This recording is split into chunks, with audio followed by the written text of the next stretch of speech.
شروع کرتے ہیں اللہ کے بابرکت نام سے جو بڑا مہربان اور نہایت رحم والا ہے۔ تمام تعریفیں میرے اللہ رب العزت کے لیے ہیں۔ السلام علیکم لسنرز، میں ہوں آپ لوگوں کی ہوسٹ نوشین، اور میں اپنے چینل خوفناک کہانیوں میں آپ سب کو خوش آمدید کہتی ہوں۔ لسنرز کیسے ہیں آپ سب، اور میرے چینل کی خوفناک کہانیوں کو کتنا پسند کرتے ہیں؟ اپنی رائے کا اظہار کمنٹ باکس میں ضرور کریں۔ آج آپ لوگوں کے لیے میں بہت زیادہ دلچسپ خوفناک کہانیاں لے کر آئی ہوں جنہیں آپ لوگ بہت زیادہ پسند کریں گے، اور یقیناً ان کہانیوں سے کچھ نہ کچھ ضرور سیکھیں گے۔ بڑھتے ہیں آج کی پہلی خوفناک کہانی کی طرف۔ یہ خوفناک کہانی زبیر شیئر کر رہے ہیں۔ زبیر کہتے ہیں، میں حیدرآباد کا رہنے والا ہوں اور آپ کے ساتھ اپنی بہن رابعہ کی زندگی میں پیش آنے والی ایک بہت زیادہ ڈراؤنی کہانی شیئر کرنا چاہتا ہوں۔ آج سے تقریباً 6-7 سال پہلے کی بات ہے۔ رابعہ کالج میں پڑھتی تھی، بالکل ریگولر اپنے کالج جاتی تھی، بالکل نارمل تھی۔ آج تک ہم لوگوں کو کچھ محسوس نہیں ہوا تھا کہ وہ کسی چیز سے ڈرتی ہے یا اس پر کسی چیز کا بھی کوئی اثر ہے۔ ایک دفعہ ایسا ہوا، ان لوگوں کے کالج میں کوئی پارٹی تھی، فرینڈز کی پارٹی تھی، تو اس نے یہ بتایا کہ وہ آج دیر سے آئے گی۔ تقریباً وہ شام 4 بجے تک گھر واپس آئی اور آتے ساتھ کسی سے کوئی بات نہیں کی اور جا کر اپنے کمرے میں سو گئی۔ ہم لوگوں کو یہ لگا کہ شاید صبح سے گئی ہوئی ہے، دن بھر کی تھکی ہوئی ہوگی، تو اس لیے کسی سے بات نہیں کی۔ تقریباً مغرب کا ٹائم ہو گیا، وہ جاگ نہیں رہی تھی۔ امی اس کے کمرے میں گئی، جیسے ہی امی نے اس کے کمرے میں پاؤں رکھا تو امی کو اندر سے اس طرح سے آوازیں آ رہی تھی جیسے کوئی کہکے لگا لگا کر ہنس رہا ہے۔ امی کو بڑا عجیب لگا کہ اس کو کیا ہوا ہے، یہ اس طرح سے کیوں ہنس رہی ہے اتنی اونچی آواز میں۔ جیسے امی نے روم کی لائٹ آن کی تو میری بہن جو تھی وہ کمرے کے ایک کونے میں بیٹھی ہوئی تھی، کونے کی طرف فیس کر کے اونچا اونچا ہنس رہی تھی، عجیب و غریب انداز میں ہنس رہی تھی، سر کے بال بھی کھلے ہوئے تھے۔ امی نے اس سے یہ پوچھا، رابعہ تمہیں کیا ہوا ہے، تم کونے میں بیٹھ کر کیوں ہنس رہی ہو؟ امی اس کو پیچھے پاس کھڑی ہو کر بلا رہی تھی اور وہ مسلسل کہکے لگا کر ہنسی جا رہی تھی، بڑے عجیب و غریب انداز میں ہنسی جا رہی تھی۔ جب امی اس کے پاس گئی، امی نے اس کو یہ کہا کہ بولتی کیوں نہیں؟ ایک دم سے وہ چپ ہو گئی۔ بہت غصے سے اس نے امی کی طرف دیکھا، پیچھے سر کر کے بڑے غصے سے امی کی طرف دیکھا اور یہ کہا، یہاں سے باہر چلی جائے۔ بڑے غصے سے کہا۔ اس کی جو آواز تھی وہ آواز بھی بہت زیادہ بھاری لگ رہی تھی۔ بہت بھاری آواز میں اس نے امی کو یہ کہا، یہاں سے باہر چلی جائے۔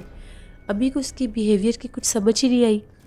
امی نے فوراً امی کمرے سے باہر آئی اور آ کر مجھے بتایا کہ پتہ نہیں رابعہ کو کیا ہوا ہے، اتنا عجیب بیہیو کر رہی ہے۔ پہلے کمرے میں لائٹس آف تھی، اندھیرے میں بیٹھ کر ایک کونے میں ہنستی جا رہی تھی، اور جب میں نے کہا ہے کہ کیا ہوا ہے تمہیں، تو بڑے غصے سے مجھے کہہ رہی ہے باہر چلیں، آؤ دیکھو اس کو کیا ہوا ہے۔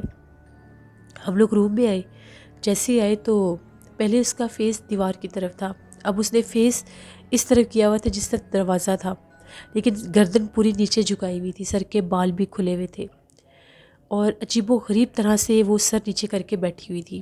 ہم لوگوں نے اس سے پوچھا کہ تمہیں کیا ہوا ہے، تم بول کیوں نہیں رہی، جب سے آئی ہو کالج سے آرام سے اپنے کمرے میں سوئی ہوئی ہو، کیا ہوا ہے تمہیں؟ عجیب و غریب انداز میں وہ غرانے لگ گئی۔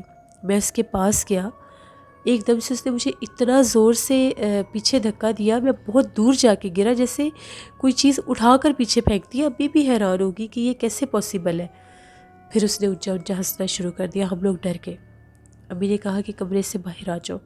امی نے مجھے آ کر یہ کہا کہ مجھے تو کچھ اور ہی وہم ہو رہا ہے، ایسا لگ رہا ہے کہ اس کے اوپر کسی چیز کا اثر ہو گیا ہے۔ اس کی آنکھیں اتنی زیادہ ریڈ ہو گئی تھی کہ ہمیں سمجھ ہی نہیں آ رہی تھی۔ ابھی 5-10 منٹ ہی گزرے ہو کے وہ کمرے سے باہر آئی اور آ کر امی کو یہ کہتی ہے، مجھے بھوک لگی ہے، مجھے کھانا دے۔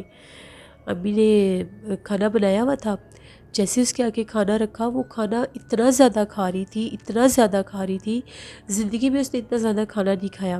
اس نے تقریباً 4 سے 5 لوگوں کا کھانا بھی کھا لیا اور بھاگتی ہوئی چھت کے اوپر چلی گئی۔ اب رات کا ٹائم تھا، وہ اندھیرے میں کبھی بھی اوپر نہیں جاتی تھی، ڈر جایا کرتی تھی۔ جب وہ اس طرح سے چھت کے اوپر بھاگتی ہوئی گئی، ہم لوگوں کو بہت زیادہ عجیب لگا۔ میں اور امی بھاگتے ہوئے اس کے پیچھے گئے۔ جیسے ہی ہم لوگ اس کے پیچھے گئے تو ہم لوگوں نے جا کر دیکھا وہ چھت پر زمین کے اوپر لیٹی ہوئی تھی اور بہت زیادہ عجیب و غریب انداز میں رو رہی تھی، اس طرح سے آوازیں نکال رہی تھی جیسے وہ بڑی تکلیف میں ہے۔ اس کا سڈن سے اس طرح سے بیہیو چینج ہو جانا ہمیں کچھ سمجھ نہیں آ رہی تھی۔ بڑی مشکلوں کے ساتھ ہم لوگ اس کی منتیں کر کے اس کو نیچے لے کر آئے، وہ نیچے نہیں آتی تھی، کہتی تھی میں نے ادھر ہی لیٹنا ہے۔ نیچے جب جیسے ہی آئے تو آ کر اپنے کمرے میں چلی گئی اور کمرے کا دروازہ بند کر لیا۔ اس کی جو فرینڈس تھی، ہم لوگ ان کو جانتے تھے، ہم لوگوں نے ان کو کال کی کہ رابعہ کو کیا ہوا ہے، اس کا ایک دم سے بیہیویئر اتنا چینج کیوں ہو گیا، وہ ساری بات بتاؤ ہمیں۔ ان لوگوں کا یہ کہنا تھا کہ ہم لوگ بالکل نارمل پارٹی کر رہے تھے، وہاں پر کچھ بھی نہیں تھا، پارٹی کے دوران ہی وہ واش روم میں گئی ہے۔ واش روم میں جب اس کو وہاں پر 10-15 منٹ ہو گئے ہیں تو ہم لوگ اس کے پیچھے گئی ہیں، ہم لوگ دروازہ کھٹکھٹا رہے تھے، ایسا محسوس ہو رہا تھا کہ وہ اندر کسی سے باتیں کر رہی ہے۔ ہم لوگوں کو بالکل بھی یقین نہیں آ رہا تھا کہ وہ کس کے ساتھ بول رہی ہے، بڑی عجیب زبان میں باتیں کر رہی تھی۔ ہم لوگوں نے جب دوبارہ دروازہ کھٹکھٹایا تو ایک دم سے اس نے دروازہ کھول دیا، اس کے بعد اس نے ہم لوگوں کے ساتھ کوئی بات نہیں کی، بس وہ چپ ہی رہی اور پھر ہم لوگ واپس آ گئے۔ ہمیں نہیں پتہ کہ اس کو کیا ہوا ہے۔ اب وہ اپنے کمرے میں تھی اور اس کے کمرے میں سے اس طرح سے آوازیں آ رہی تھیں جیسے وہ اپنے کمرے میں کلیپنگ کر رہی ہے، تالیاں بجا رہی ہے۔ بڑا عجیب ہم لوگوں کے گھر میں یہ سین بن گیا۔ ابو بھی آ گئے، ابو کو بھی ساری بات بتائی۔ ابو یہ کہہ رہے تھے کہ کچھ نہیں ہوتا، میں دیکھتا ہوں۔ ابو نے 2 سے 3 دفعہ دروازے پر دستک دی تو اس کے کمرے کے اندر سے اونچا اونچا ہنسنے کی اور تالیاں بجانے کی آوازیں آ رہی تھی۔ ایسا لگ رہا تھا کہ جب وہ اپنے روم میں کلیپنگ کر رہی ہے، وہ کلیپنگ کرنے والی اکیلی نہیں ہے، تالیوں کی آواز زیادہ تھی، یعنی ایسے لگ رہا تھا کہ 2 سے 3 لوگ ہیں جو مل کر کلیپنگ کر رہے ہیں۔ اب ہم لوگ بہت زیادہ ڈر گئے۔ ہم لوگوں کے جو نیبرز تھے، ان آنٹی کے ساتھ بہت اچھی امی کی دوستی بھی تھی، وہ بالکل ایسی تھی جیسے ہم لوگوں کی سگی خالہ ہیں۔ امی بھاگتی ہوئی ان کے گھر گئی، وہ رو رہی تھی کہ پتہ نہیں میری بیٹی کو کیا ہو گیا۔ جیسے ہی خالہ ہم لوگوں کے گھر آئی تو ان کو بھی کمرے کے اندر سے آوازیں آ رہی تھی۔ خالہ نے یہ کہا کہ ہو سکتا ہے کہ کالج کے باتھ روم سے یہ ڈر گئی ہو یا وہاں پر کوئی جنات کا اثر ہو، تو ہمیں فوراً سے مولوی صاحب کو بلانا پڑے گا۔ مسجد جو تھی ہم لوگوں کے محلے میں ہی تھی، تھوڑی ہی دور تھی۔ ابو اور میں فوراً گئے، ابھی ہم لوگ مسجد میں پہنچے تو مولوی صاحب وہاں پر تھے، انہیں ساری بات بتائی۔ مولوی صاحب نے جب ساری بات سنی، وہ ہم لوگوں کے ساتھ ہم لوگوں کے گھر آئے۔ جب ہم لوگوں کے گھر آئے تو امی بہت زیادہ رو رہی تھی، ان کی طبیعت بہت زیادہ خراب تھی۔ امی کہہ رہی تھی اس کے کمرے میں سے اونچا اونچا چیخوں کی آوازیں آ رہی ہیں اور وہ دروازہ بھی نہیں کھول رہی۔ ہم لوگوں نے کمرے کا لاک توڑ دیا۔ جب کمرے کا لاک توڑا تو اندر کا منظر ہی بہت عجیب تھا۔ اس نے اپنے کمرے کے ساری چیزیں اس طرح سے زمین پر بکھیری ہوئی تھی جیسے وہ ٹوٹی ہوئی ہے، اپنی کبرڈ سے سارے کپڑے نکال کر زمین پر پھینکے ہوئے تھے اور ان کے درمیان میں بیٹھ کر رو رہی تھی۔ جیسے ہم لوگ اس کے پاس گئے، ابو نے بہت پیار سے اس کو بلایا تو اس وقت وہ بہت زیادہ ڈری ہوئی تھی اور بار بار ابو کو یہ کہہ رہی تھی کہ ابو مجھے بچا لیں، وہ مجھے نہیں چھوڑیں گے۔ تو ابو نے پوچھا تم کس کی بات کر رہی ہو؟ مولوی صاحب بھی وہیں پر تھے۔ مولوی صاحب نے اس کو دم کیا تو مولوی صاحب نے اس کو یہ کہا کہ اس بچی پر جنات کا اثر ہے اور وہ جنات ابھی بھی اس کے ساتھ ہے، وہ جنات اس کو ڈرا رہے ہیں اور وہ ایک جن نہیں ہے، وہ زیادہ ہے تعداد میں، یعنی آپ یہ کہہ سکتے ہیں کہ فیمیل جنات بھی ہے اور میل جنات بھی ہے۔ پھر ہم نے اس سے پوچھا تو ابھی وہ بتانا شروع کر ہی رہی تھی۔ اس نے یہ کہا کہ میں واش روم میں گئی تھی تو جیسے میں نے واش روم کی لائٹ آن کی تو واش روم میں ایک عورت کھڑی ہوئی تھی۔ میں نے اسے پوچھا کہ تم کون ہو، تو ایک دم سے اس نے میرا ہاتھ اپنی طرف کھینچ کر دروازہ بند کر لیا۔ اس کے بعد مجھے کچھ یاد نہیں، وہ عجیب و غریب کچھ پڑھ کر میرے اوپر پھونکتی رہی اور پھر میں نے وہاں پر 2 سے 3 لوگوں کو دیکھا، وہ کالے رنگ کے لباس میں تھے اور وہ بھی باتھ روم میں ہی تھے۔ ہم لوگ بڑے ڈسٹرب ہو گئے تھے کہ کیا کریں۔ ابھی وہ یہ باتیں بتا رہی تھی، ایک دم سے اس نے اونچا اونچا چیخنا شروع کر دیا۔ ہم لوگوں نے اس سے پوچھا کہ تمہیں کیا ہوا ہے؟ اس کا یہ کہنا تھا کہ وہ عورت اور اس کے ساتھ 2 مرد ہیں، بہت زیادہ ڈراؤنے چہرے والے، وہ میرے کمرے میں ہے، ابھی بھی وہ سامنے کونے میں بیٹھے ہوئے ہیں۔ ہم لوگوں کو نظر نہیں آ رہے تھے، اس کو نظر آ رہے تھے۔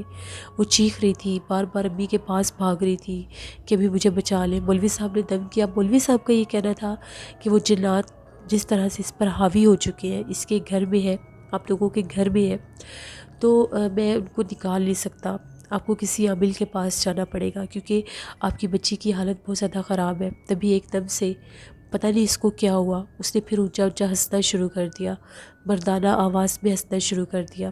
اس کی آواز اس طرح سے بدل گئی، وہ ہم سب لوگوں کو عجیب و غریب گالیاں نکالنے لگ گئی اور سب کو یہ کہہ رہی تھی کمرے سے باہر چلے جاؤ، اور پھر اس نے کمرے کا دروازہ بند کر لیا۔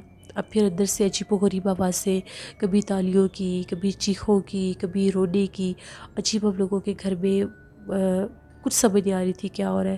ساتھ والے ہم لوگوں کے نیبرس آ گئے، سامنے والوں کو بھی پتہ چل گیا کہ ان کی بیٹی کے ساتھ کوئی مسئلہ بن گیا ہے، سب آ گئے، سب اپنی جگہ پر بہت زیادہ پریشان تھے۔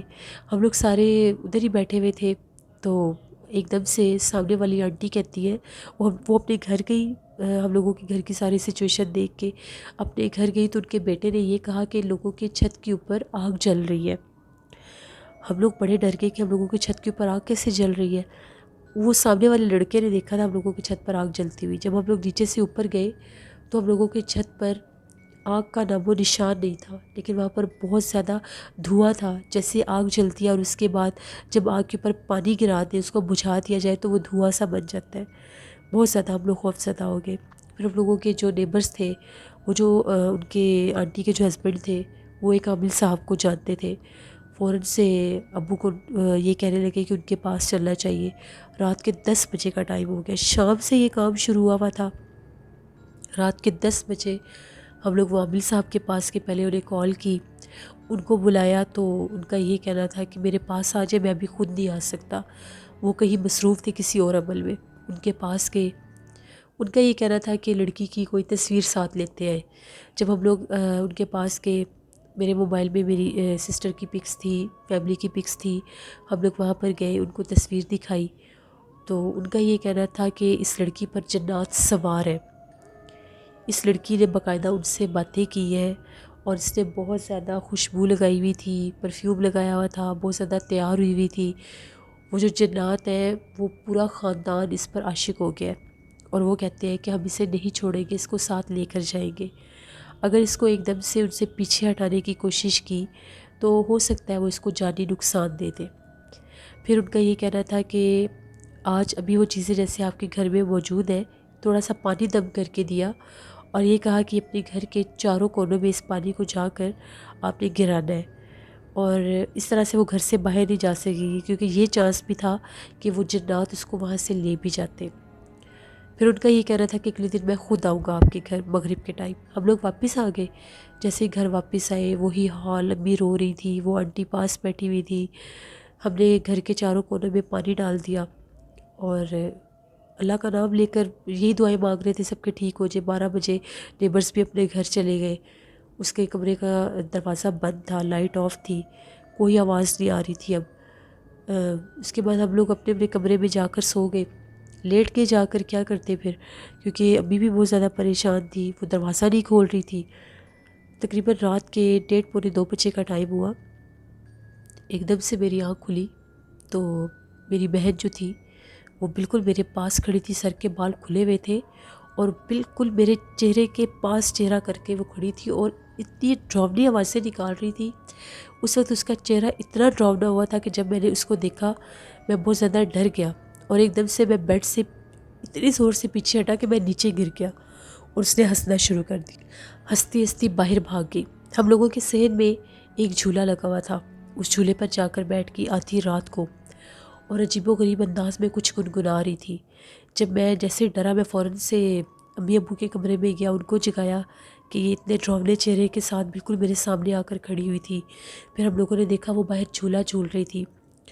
ابھی وہ تھوڑا سا جو پانی تھا ہم لوگوں کے پاس ہی تھا، ابو نے اشارہ کیا کہ وہ پانی لے آؤ، اس کے اوپر وہ پانی گراتے ہیں۔ میں کمرے سے وہ پانی کی بوٹل اٹھانے گیا تو امی ابو بہت زیادہ بری طرح اونچا اونچا چیخنے لگے۔ ان کا یہ کہنا تھا کہ ایک دم سے اس کی پوری جو گردن ہے وہ ٹوسٹ ہو گئی تھی، جھولے پر بیٹھی بیٹھی اس کی گردن بیک سائڈ پر ٹوسٹ ہو گئی اور پھر وہ وہیں پر گری اور بے ہوش ہو گئی۔ وہ لوگ اس لیے ڈر گئے تھے کہ شاید وہ جو جنات تھے انہوں نے اس کو جانی نقصان نہ پہنچا دیا ہو، کہیں ایسا نہ ہوا ہو کہ شاید اس کی گردن جو بیک سائڈ پر اس طرح سے ٹوسٹ ہوئی ہے وہ ٹوٹ نہ گئی ہو۔ عجیب و غریب وہم سے آنے لگے۔ اس کو اٹھا کر کمرے میں لے کر گئے، اس کے پاس بیٹھ کر قرآن پاک پڑھتے رہے۔ جس وقت ہم لوگ اس کے پاس بیٹھ کر قرآن پاک پڑھ رہے تھے، ہم لوگوں کے گھر کا جو چھت تھا اس کے اوپر سے بہت زیادہ ڈراؤنی آوازیں آ رہی تھی۔ بہت زیادہ ڈراؤنی آوازوں میں کوئی غرا رہا تھا اور کبھی کوئی رونے لگ جاتا تھا۔ فجر تک ہم لوگوں نے وہاں پر بیٹھ کر قرآن پاک پڑھا۔ فجر کے بعد ایک دم سے وہ جاگ گئی اور وہ بالکل نارمل تھی، بہت زیادہ ڈری ہوئی تھی، بار بار کہتی تھی کہ وہ جو جنات ہیں وہ مجھے مارتے ہیں، وہ میرے سامنے آ جاتے ہیں، ان کے عجیب و غریب نام بھی لے رہی تھی۔ پھر امی نے اس کو حوصلہ دیا، ہم لوگوں نے وہ جو عامل تھے ان کو کال کی کہ آپ جلدی آ جائیں، اس کی حالت بڑی خراب ہے۔ تقریباً 7 بجے کا ٹائم ہوا تو وہ جو عامل تھے ہم لوگوں کے گھر آئے۔ جیسے ہم لوگوں کے گھر آئے تو آ کر انہوں نے وہاں پر بالکل ابھی جیسے گھر کے اندر انٹر ہوئے تو وہاں پر انہوں نے زمین پر بیٹھ کر کچھ لکھا اس کے بعد وہ میری بہن کے پاس گئے، اس کے اوپر دم کیا، کوئی پڑھائی کی، اور یہ کہا کہ جو بھی چیز ہے اس میں اس چیز کو حاضر کیا، تو پوچھا کہ تم لوگ اس لڑکی کو کیوں تنگ کر رہے ہو؟ وہ جو جنات تھے ان کا یہی کہنا تھا کہ ہم لوگ اس کو ساتھ لے کر جائیں گے، یہ ہمیں بہت زیادہ پسند آ گئی ہے، یہ ہم لوگوں کے ساتھ کھیلتی ہے، یہ بڑی خوبصورت ہے، یہ ہے وہ ہے۔ وہ بار بار جنات کو سمجھا رہے تھے کہ تم لوگ یہاں سے چلے جاؤ ورنہ میں تم لوگوں کو جلا دوں گا، لیکن وہ بار بار ضد کر رہے تھے کہ ہم لوگ اس کو نہیں چھوڑیں گے۔ پھر انہوں نے میری بہن کے کالج کا یونیفارم منگوایا جو وہ پہن کر گئی ہوئی تھی۔ وہ یونیفارم جو تھا اس کے اوپر انہوں نے کچھ لکھا، کوئی کلام وغیرہ لکھی، اور ہم لوگوں کے صحن میں رکھ کے اس کے اوپر کچھ پانی پھینکا، وہ جو تعویذ لکھے تھے، اور اس کو آگ لگا دی۔ جیسے اس کو آگ لگائی تو میری بہن بہت زور سے چیخیں مارنے لگ گئی اور بے ہوش ہو گئی۔ ان کا یہ کہنا تھا کہ وہ جنات میں نے نکال دیے، اب اس لڑکی کو 21 دن حفاظت کرنی ہوگی، 21 دن یہ اپنے گھر سے باہر نہ نکلے تو انشاءاللہ یہ ٹھیک ہو جائے گی۔ نہ کھلے آسمان کے نیچے جانا ہے، نہ ہی چھت پر جانا ہے، اور نہ ہی کوئی یہ پرفیوم وغیرہ لگانا ہے۔ پھر ہم نے اس کی بہت حفاظت کی، تعویذ دیے، انہوں نے 3 ماہ اس کا علاج کروایا، تب وہ جا کر ٹھیک ہوئی۔ بالکل نہیں پڑتی تھی، روتی رہتی تھی، خوف زدہ رہتی تھی، کہتی تھی کہ مجھے ڈراؤنے چہرے نظر آتے ہیں، خواب آتے ہیں ڈراؤنے۔ پھر ہم لوگوں نے اس کا وہ کالج ہی چھڑوا دیا۔ تقریباً 6-7 ماہ لگے تھے میری سسٹر کو نارمل ہوتے ہوئے۔ ماشاءاللہ وہ اپنی زندگی میں بالکل ٹھیک ہے، خوش ہے، لیکن جو ٹف ٹائم اس نے دیکھا وہ ہم سب کے لیے بہت مشکل تھا۔ سارے محلے والے پھر اس کو ملنے آئے، اس کی فرینڈس بھی ملنے آئی۔ یہ میری سسٹر کی زندگی کی ایک کہانی تھی جو میں نے آپ کے ساتھ شیئر کی۔ بہت شکریہ زبیر آپ کا، اللہ آپ سب کو، ہم سب کو اپنے حفظ و امان میں رکھے، اور کبھی بھی ایسی آزمائشوں سے دوچار نہ کریں۔ بڑھتے ہیں ایک اور خوفناک کہانی کی طرف۔ یہ خوفناک کہانی سنڈریلا شیئر کر رہی ہے سندھ حیدرآباد سے۔ سنڈریلا کہتی ہے کہ آج آپ کے ساتھ میں ہم لوگوں کے گھر کی ہی ایک کہانی شیئر کرنا چاہتی ہوں۔ تب ہم لوگ چھوٹے ہوتے تھے، ہم لوگوں کے ساتھ ہم لوگوں کے ایک کزن بھی رہتے تھے، امی ابو نے ہی ان کو پالا تھا، وہ بالکل ایسے ہی تھے جیسے ہم لوگوں کے بھائی ہیں۔ ایک دفعہ ایسا ہوا، ہم لوگوں کے امی ابو گاؤں شادی میں گئے ہوئے تھے، ہم دونوں بہنیں اور ہم لوگوں کے وہ جو بھائی تھے وہ گھر پر ہی تھے۔ میرے ابو کے ایک کزن تھے، ان کی ڈیتھ ہوئی ہوئی تھی، تو سب کو پتہ تھا وہ فوت ہو چکے ہیں۔ ایک دفعہ ایسا ہوا، رات کا ٹائم تھا، جب امی لوگ گھر نہیں تھے تو ہم لوگ اپنے کمرے میں سو رہی تھی، سردی کا موسم تھا، ہم لوگ بیڈ پر تھی اور بھائی کی چارپائی سامنے تھی۔ ایک دم سے مجھے ایسے محسوس ہونے لگ گیا کہ جیسے میرا بلینکٹ کوئی کھینچ رہا ہے۔ جیسے ہی میری آنکھ کھلی تو میں نے کیا دیکھا کہ وہی انکل، وہ جو ابو کے کزن جن کی ڈیتھ ہو چکی تھی، وہ سامنے کھڑے ہوئے ہیں۔ میں نے انہیں اپنی آنکھوں سے دیکھا، پہلے مجھے لگا میرا وہم ہے، میں نے فوراً سے بلینکٹ اپنے فیس کے اوپر کر لیا۔ میری سسٹر میرے پاس ہی سو رہی تھی۔ ایک دم سے پھر انہوں نے بہت زور سے وہ بلینکٹ کھینچا میرے اوپر سے، تو میں نیند سے پراپر جاگ گئی۔ جیسے ہی میں نیند سے جاگی تو میں نے دیکھا کہ بالکل میرے پاؤں کی طرف کوئی لڑکی بیٹھی ہوئی ہے، اور اس نے سر کے اوپر دوپٹہ لیا ہوا ہے، اس کا چہرہ بہت زیادہ ڈراؤنا تھا۔ میں نے جب اس کو دیکھا تو میں نے چیخیں مارنا شروع کر دی۔ جیسے ہی میں نے اس کو دیکھا اور میں چیخنا شروع ہوئی، وہ غائب ہو گئی۔ اتنے میں میری سسٹر بھی جاگ گئی، بھائی بھی جاگ گئے، میں بہت زیادہ رو رہی تھی۔ فوراً سے لوگوں نے مجھے پانی پلایا، بھائی نے آیت الکرسی پڑھ کر میرے اوپر دم کیا۔ بھائی بھی کافی زیادہ پریشان ہو گئے تھے۔ اگلے دن جب امی ابو واپس آئے تو بھائی نے ان کو بتایا کہ کچھ دن پہلے ان کے ساتھ بھی ایسا ہی ہوا تھا، ایسا محسوس ہوا تھا کہ ان کو بھی سوتے سے کسی نے جگایا ہے، اور جب وہ جاگے تو پہلے وہ انکل جو تھے، ابو کے جو کزن تھے، ان کی شکل میں سامنے آئے، اور پھر بہت زور سے ان کو کسی نے تھپڑ بھی مارا تھا۔ اس کے بعد میں امی کے پاس ہی سوتی تھی، امی روز آیت الکرسی پڑھ کر دم کیا کرتی تھی، پھر ایسا ویسا کچھ بھی نہیں ہوا۔ لیکن یہ جو ایک ہیپننگ میری زندگی میں ہوئی تھی، اس کو میں کبھی بھی نہیں بھلا سکتی۔ آج بھی اگر میں اس چیز کو یاد کرتی ہوں تو میرے رونگٹے کھڑے ہو جاتے ہیں، میں بہت زیادہ ڈر جاتی ہوں۔ یہ میری اپنی زندگی کی ایک کہانی تھی جو میں نے آپ کے ساتھ شیئر کی۔ بہت شکریہ سنڈریلا آپ کا۔ اس طرح ہمیشہ سے اپنی زندگی کا اصول بنا لیں، رات کو سونے سے پہلے باوضو ہو کر سویا کریں، آیت الکرسی، چاروں کل اور درود پاک پڑھ کر اپنے اوپر ان کو پھونک کر پھر سویا کریں، تو انشاءاللہ کبھی بھی آپ لوگوں کو جنات تنگ نہیں کریں گے۔ اپنا خیال رکھا کریں، نماز پڑھتے ہیں تو دعا کیا کریں اپنے لیے کہ یہ جو مخلوق جنات ہیں جن کو ہم اپنی انسانی آنکھ سے نہیں دیکھ سکتے، یہ کبھی بھی ہمیں اس طرح سے تنگ نہ کریں۔ کیونکہ جب بھی انسان اپنے گھر میں ہوتا ہے سکون کی زندگی گزار رہا ہوتا ہے اور جس جگہ پر جنات اور عذاب اس طرح سے آ جائے پھر وہاں پر رہنا مشکل ہو جاتا ہے۔ یہ تھی آج کی خوفناک کہانی ہے۔ اپنا فیڈ بیک مجھے ضرور دیں، آپ لوگوں کو کیسی لگی۔ آپ لوگ بھی اپنی زندگی کی خوفناک کہانیاں شیئر کر سکتے ہیں ڈسکرپشن باکس میں دیے گئے ای میل آئی ڈی nusheerburg57@gmail.com پر۔ اس کے علاوہ آپ لوگ مجھے کمنٹ باکس میں بھی سٹوری شیئر کر سکتے ہیں۔ انشاءاللہ کل آپ لوگوں کے ساتھ نوشین وائس آفیشیل 99 پر ملاقات ہوگی کسی نئے ولاگ میں، اور نیلا وائس آفیشیل کو بھی جا کر سبسکرائب کریں۔ اپنا بہت سا خیال رکھیے گا، اپنی ڈھیروں دعا میں مجھے ضرور یاد رکھیے گا۔ Thank you for watching, stay blessed, اللہ نگہبان۔